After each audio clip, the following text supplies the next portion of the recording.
प्रकाशित वाक्य अध्याय 2। इफिसुस की कलीसिया के स्वर्गदूत के नाम यह लिख, वह जो अपने दाहिने हाथ में 7 तारों को धारण करता है तथा जो 7 दीपाधारों के बीच विचरण करता है, इस प्रकार कहता है, मैं तेरे कर्मों, कठोर परिश्रम और धैर्यपूर्ण सहनशीलता को जानता हूँ तथा मैं यह भी जानता हूँ कि तू बुरे लोगों को सहन नहीं कर पाता है तथा तूने उन्हें परखा है जो कहते हैं कि वे प्रेरित हैं किंतु है नहीं, तूने उन्हें झूठा पाया है।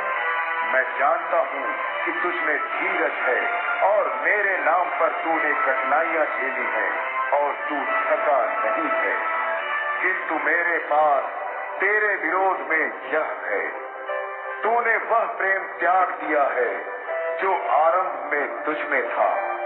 तो याद कर कि तू कहां से गिरा है, मन फिरा तथा उन कर्मों को कर जिन्हें तू प्रारंभ में किया करता था।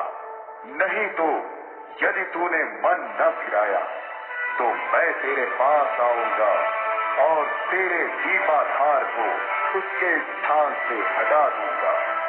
किंतु यह बात तेरे पक्ष में है कि तू नीकुलइयों के कामों से घृणा करता है, जिनसे मैं भी घृणा करता हूँ। जिसके पास कान है वह उसे सुने जो आत्मा कलीसियाओं से कह रहा है। जो विजय पाएगा मैं उसे परमेश्वर के उपवन में लगे जीवन के वृक्ष से फल खाने का अधिकार दूंगा।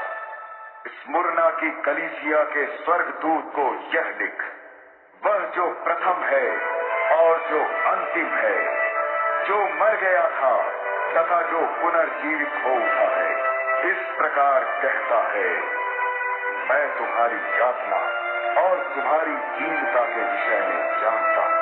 यद्यपि वास्तव में तुम धनवान हो, जो अपने आप को यहूदी कह रहे हैं, उन्होंने तुम्हारी जो निंदा की है मैं उसे भी जानता हूँ। यद्यपि वे यहूदी है नहीं, बल्कि वे तो उपासकों का एक ऐसा जमघट है जो शैतान से संबंधित है। उन यातनाओं से तू बिल्कुल भी मत डर जो तुझे झेलनी है। सुनो, शैतान तुम लोगों में से कुछ को बंदी गृह में डालकर तुम्हारी परीक्षा लेने जा रहा है और तुम्हें वहां 10 दिन तक यातना भोगनी होगी। चाहे तुझे मर ही जाना पड़े पर सच्चा बने रहना, मैं तुझे अनंत जीवन का विजय मुकुट प्रदान करूंगा। जो सुन सकता है वह सुन ले कि आत्मा कलीसियाओं से क्या कह रही है। जो विजयी होगा उसे दूसरी मृत्यु से कोई हानि नहीं उठानी होगी। पिरगमुन की कलीसिया के स्वर्गदूत को यह लिख, वह जो तेज 2-धारी तलवार को धारण करता है इस प्रकार कहता है, मैं जानता हूँ तू कहाँ रह रहा है। तू वहाँ रह रहा है जहाँ शैतान का सिंहासन है, और मैं यह भी जानता हूँ कि तू मेरे नाम को थामे हुए है तथा तूने मेरे प्रति अपने विश्वास को कभी नहीं नकारा है। तुम्हारे उस नगर में जहाँ शैतान का निवास है, मेरा विश्वास पूर्ण साक्षी अंतिपास मार दिया गया था। कुछ भी हो, मेरे पास तेरे विरोध में कुछ बातें हैं। तेरे यहाँ कुछ ऐसे लोग भी हैं जो बिलाम की सीख पर चलते हैं। उसने बालाक को सिखाया था कि वह इस्राएल के लोगों को मूर्तियों का चढ़ावा खाने और व्यभिचार करने को प्रोत्साहित करे। इसी प्रकार तेरे यहाँ भी कुछ ऐसे लोग हैं जो नीकुलइयों की सीख पर चलते हैं।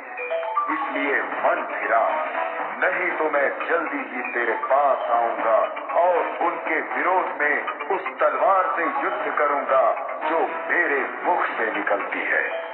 जो सुन सकता है वह सुने कि आत्मा कलीसियाओं से क्या कह रहा है।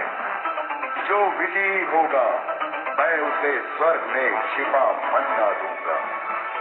मैं उसे एक श्वेत पत्थर भी दूंगा जिस पर एक नया नाम अंकित होगा, जिसे उसके सिवा और कोई नहीं जानता, जिसे वह दिया गया है।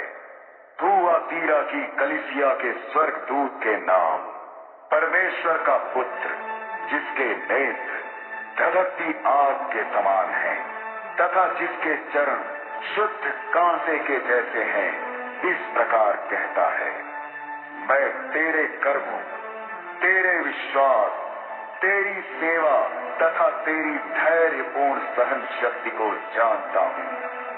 मैं जानता हूँ कि अब तू जितना पहले किया करता था उससे अधिक कर रहा है, किंतु मेरे पास तेरे विरोध में यह है, तू ईजेबेल नाम की उस स्त्री को सह रहा है जो अपने आप को नबी कहती है।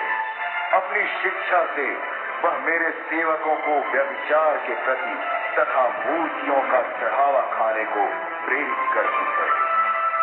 मैंने उसे मन फिराने का अवसर दिया है, किंतु वह परमेश्वर के प्रति व्यभिचार के लिए मन फिराना नहीं चाहती। इसलिए अब मैं उसे पीड़ा की शैया पर डालने ही वाला हूँ तथा उन्हें भी जो उसके साथ व्यभिचार में सम्मिलित हैं, ताकि वे उस समय तक गहन पीड़ा का अनुभव करते रहें जब तक वे उसके साथ किए गए अपने बुरे कर्मों के लिए मन न फिरावें।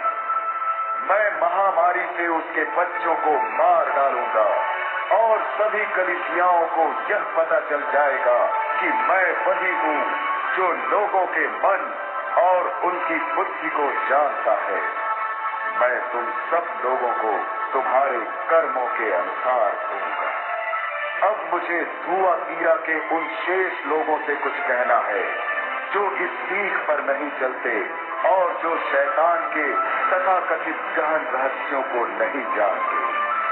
मुझे तुम पर कोई और बोझ नहीं डालना है, किंतु जो तुम्हारे पास है उस पर मेरे आने तक चलते रहो। जो विजय प्राप्त करेगा और जिन बातों का मैंने आदेश दिया है अंत तक उन पर टिका रहेगा, मैं उन्हें जातियों पर अधिकार दूंगा तथा वह उन पर लोहे के डंडे से शासन करेगा।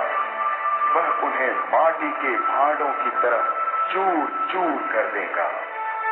यह वही अधिकार है जिसे मैंने अपने परम पिता से पाया है। मैं भी उस व्यक्ति को भोर का तारा दूंगा। जिसके पास कान है वह सुने कि आत्मा कलीसियाओं से क्या कह रहा है।